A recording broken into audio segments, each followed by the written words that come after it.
Épisode de WoW ayant lieu à Oklahoma City, épisode de WoW qui va lancer la route pour Quanjol. Salut à tous, c'est Jimbo et aujourd'hui on se retrouve pour les résultats du WoW du 17 octobre 2022.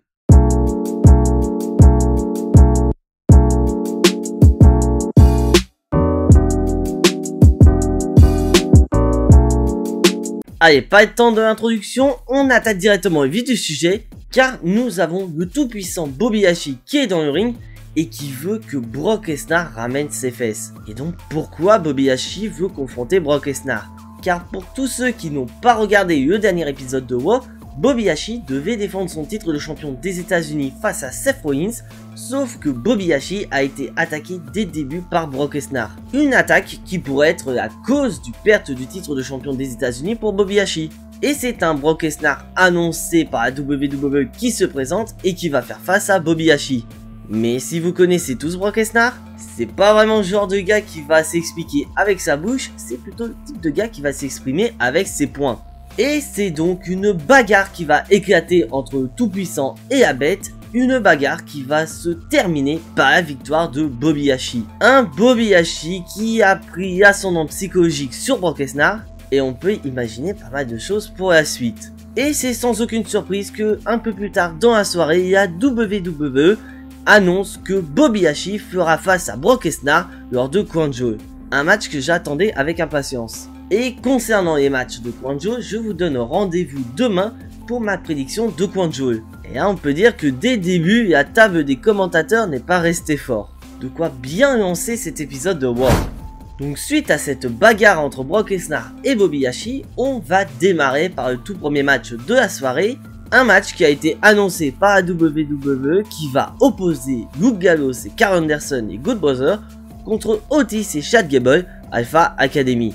Car pour ceux qui n'ont pas regardé le dernier épisode de WoW, on a eu la reconstitution de The OC, donc AJ Styles, Luke Gallows et Karl Anderson, suite à ce que AJ Styles dise à Finn Balor qui a effectivement besoin d'aide, mais pas l'aide de Finn Balor. Et pour ceux qui n'ont pas suivi, j'adore ce que l'on dit aussi.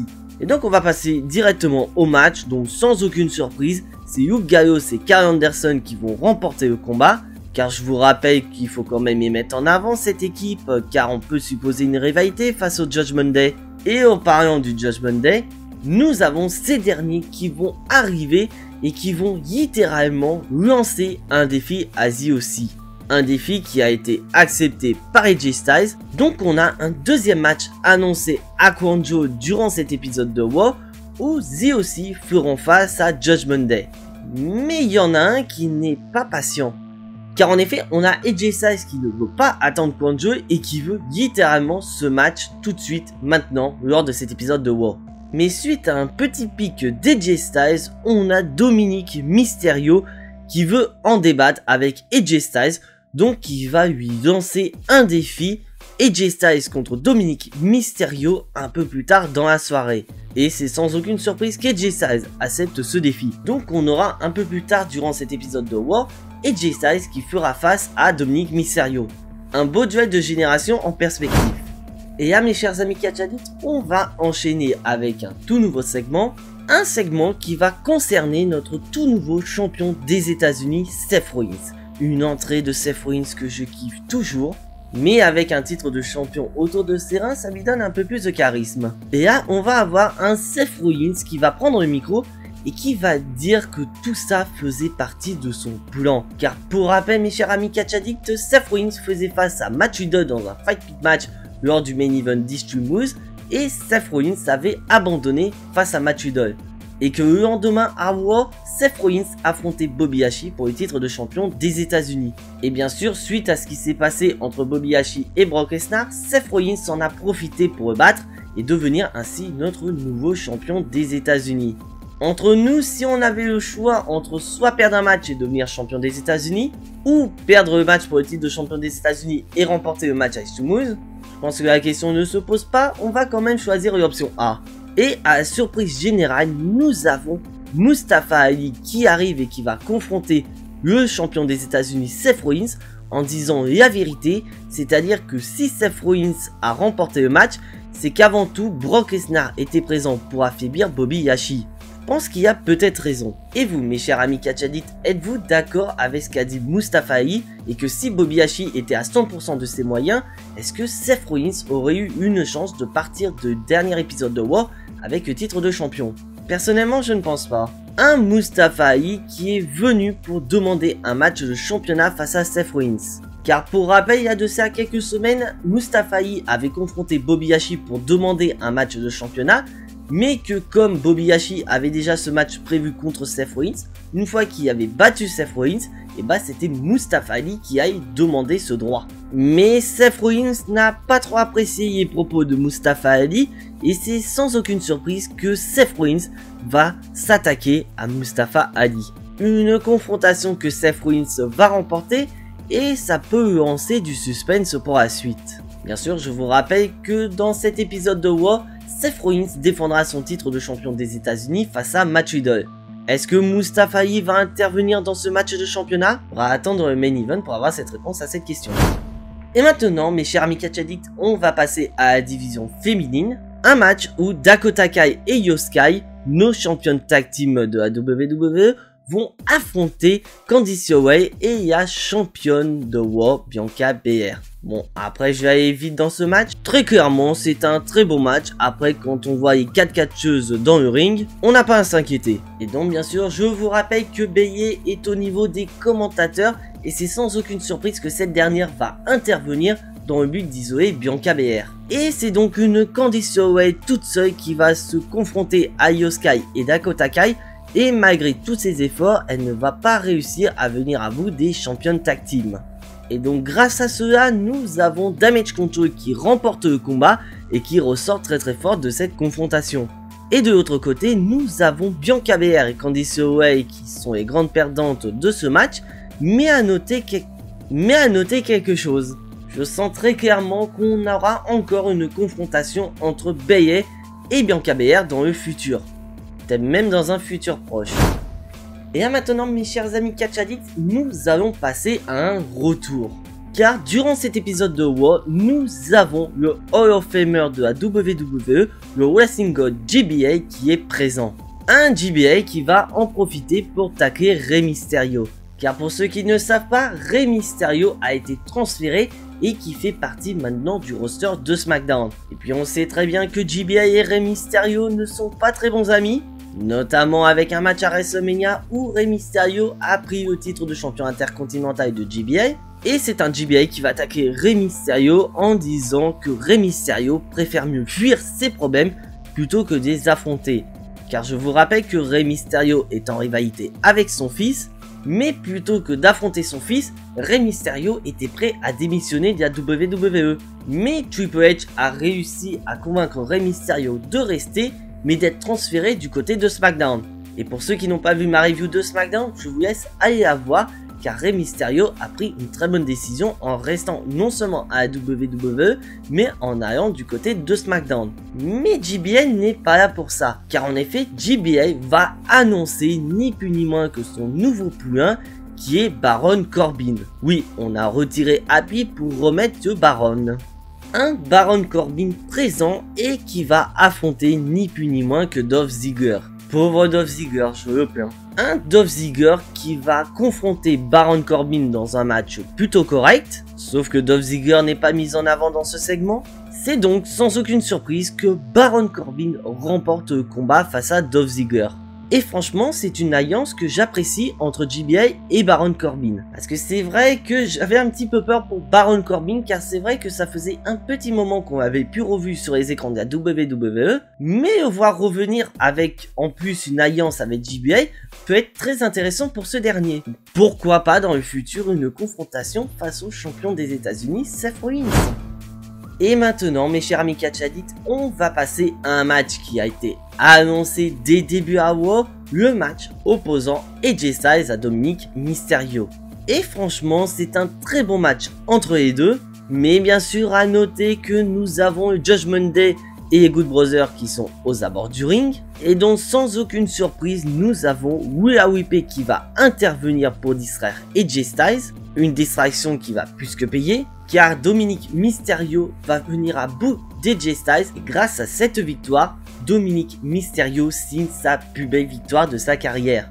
Et d'un côté, je trouve que c'est une victoire qui a du sens car cela permet de construire petit à petit Dominic Mysterio au sein du Judgment Day. Car Dominic Mysterio est vraiment présenté comme le gamin du Judgment Day qui a besoin de Finn Balor, Damien Priest et de Rhea Ripley pour évoluer. Mais le voir gagner des matchs, justement, lui permet de gagner de l'expérience et d'être vraiment un élément à part entière du Judgment Day.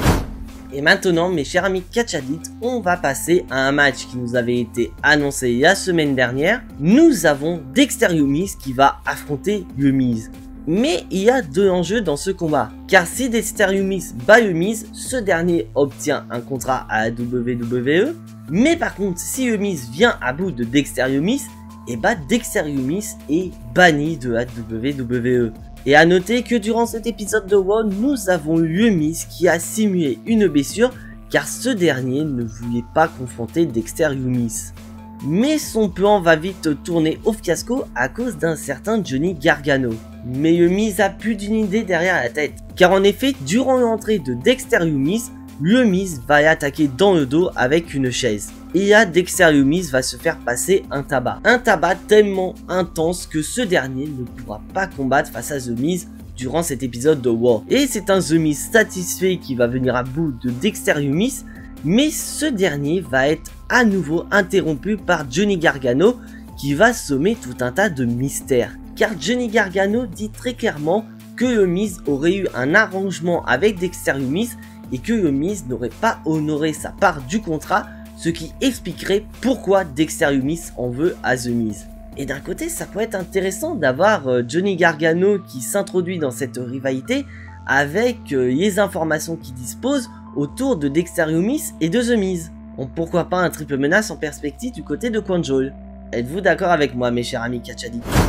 Et maintenant, mes chers amis Catch Addicts, on va passer au retour qui a été annoncé par la WWE, le retour d'Elias. Oui, Elias, pas Ezekiel. Et c'est donc un Elias avec sa barbe qui fait son retour et qui va nous présenter un concert. Un concert qui va avoir son lot d'improvisation. Car nous avons Matt Riddle qui arrive et qui veut participer à ce concert en proposant un duo avec Elias. Un Matt Riddle, le bobo qu'on connaît tous, qui va arriver avec son bango et qui va vouloir jouer avec Elias. Sauf que malheureusement Riddle ne sait pas jouer du bango, donc Riddle va laisser Elias tout seul faire son concert, mais il promet qu'un jour ou l'autre il fera le concert avec lui. Sauf que le concert va être vite interrompu par la musique d'entrée du champion des États-Unis, Seth Rollins. Et on va directement s'attaquer au main event. Et maintenant, mes chers amis Catch Addicts, il est temps de passer au main event de cet épisode de Raw, le match pour le titre de champion des États-Unis opposant Seth Rollins à Matt Riddle. Et à noter, mes chers amis Catch Addicts, qu'il s'agit de la troisième confrontation entre Seth Rollins et Matt Riddle. Donc est-ce que c'est peut-être la dernière confrontation entre les deux? Donc est-ce que selon vous, mes chers amis Catch Addicts, il s'agit de la dernière confrontation entre Seth Rollins et Matt Riddle? Et c'est sans aucune surprise que nous avons un excellent match entre Seth Rollins et Matt Riddle. Après, personnellement, je trouve que c'est le moins bon des trois matchs entre les deux catcheurs, mais ça reste quand même un très bon match entre les deux. Ne dites pas ce que j'ai pas dit. Et à noter que durant le match, nous avons Elias qui est aux abords du ring. Un Elias qui va avoir son importance durant ce match. Car Seth Rollins va utiliser Elias à son avantage dans le but de battre Matt Riddle et ainsi conserver son titre de champion des États-Unis. Donc pour faire court, Seth Rollins va faire en sorte qu'Elias intervienne dans ce combat dans le but de distraire Matt Riddle. Mais vous allez voir que c'est pas fini, mes chers amis Catch Addicts. Car nous avons Mustafa Ali qui vient à la rescousse de Matt Riddle et d'Elias et qui vient s'en prendre directement au champion des États-Unis, Seth Rollins. Donc là, après cette intervention de Mustafa Ali, on peut dire très clairement que Mustafa Ali est le prochain challenger au titre des États-Unis. Je pense que oui. Et cet épisode de Raw va se terminer avec un Mustafa Ali conquérant qui va réussir à faire fuir le champion des États-Unis. Si on m'avait dit qu'un jour ou l'autre Mustafa Ali conclurait un épisode de Raw, J'y croirais pas du tout. Et maintenant mes chers amis catch addicts, il est temps de passer au bilan de cet épisode de WoW. Et pour être tout à fait franc avec vous, j'ai plutôt bien aimé cet épisode de WoW. Car déjà cet épisode de WoW démarre directement avec un énorme bordel. Un très bon bordel, je ne cache pas, mais quelque chose d'assez inédit. Car pour la première fois depuis plusieurs années, Brock Lesnar va avoir un match où un titre n'est pas en jeu. Et je vous laisse justement mes chers amis catch addicts en commentaire me dire quand date le dernier match de Brock Lesnar où ce dernier n'avait pas combattu pour un titre. Pour être honnête, ça date d'il y a un sacré moment et je vous donnerai la réponse demain. Et de l'autre côté, on a vraiment des rivalités qui sont très bien construites, notamment avec Judgment Day contre The OC. On peut peut-être imaginer des choses concernant Dominic Mysterio et son père par exemple. Mais surtout au niveau du main event où on a vraiment tout un tas d'interrogations. Car suite à cette victoire, certes de Seth Rollins, mais une victoire où il y a quand même eu des interventions, est-ce que Matt Riddle pourrait être en droit de demander un rematch face à Seth Rollins? Un rematch qui pourrait avoir lieu à Crown Jewel? Ou avoir la naissance d'une rivalité entre Riddle et Elias? Parce que c'est d'un côté un petit peu la fausse des Elias si Riddle n'a pas pu battre Seth Rollins et repartir de WoW avec le titre de champion des États-Unis. Ou autre solution, c'est que cette rivalité entre Seth Rollins et Matt Riddle est officiellement terminée et que le prochain à toquer à la porte de Seth Rollins n'est nul autre que Mustafa Ali. Franchement, on peut tout imaginer et c'est vrai que je suis assez étonné de cette fin de match. Mais surtout de la séquence finale où je suis extrêmement choqué. Car si on m'aurait dit sous l'ère Vince McMahon que Mustafa Ali allait intervenir dans un main event de WoW et surtout d'être la personne qui va clôturer un épisode de WoW, franchement je serais mort de rire. Mais là on sent que Triple H veut changer les choses et nous proposer quelque chose d'intéressant. Et c'est vrai qu'en l'absence de Roman Reigns, c'est pas surprenant de voir le titre de champion des États-Unis mis en avant du côté de WoW et que ça fasse également le main event. Donc si je devais donner une note à cet épisode de WoW, je mettrais un très beau 8 sur 10 pour cet épisode. Et vous mes chers amis catch addicts, quelle note auriez-vous donné à cet épisode de WoW? Je suis curieux de connaître vos avis dans les commentaires. Donc voilà, c'est tout pour cet épisode de WoW. Si bien sûr mon cher ami catch addict, tu n'es pas encore abonné à la chaîne, je t'invite à le faire, c'est entièrement gratuit, ça soutiendra la chaîne. Je t'invite également à activer la petite cloche pour être notifié des prochaines vidéos. Car il y a beaucoup de vidéos qui vont arriver prochainement sur la chaîne. Donc activer la cloche, ça va te permettre d'être au courant de chaque mise en ligne de ces dernières. Et bien sûr, je te laisse lâcher ton énorme pouce bleu qui fait également plaisir à la chaîne. Et donc on se retrouve mes chers amis catch addicts demain pour mes prédictions de Crown Jewel. Mais en attendant, soyez tous très fiers d'être des catch addicts. C'était Jimbo et à la prochaine.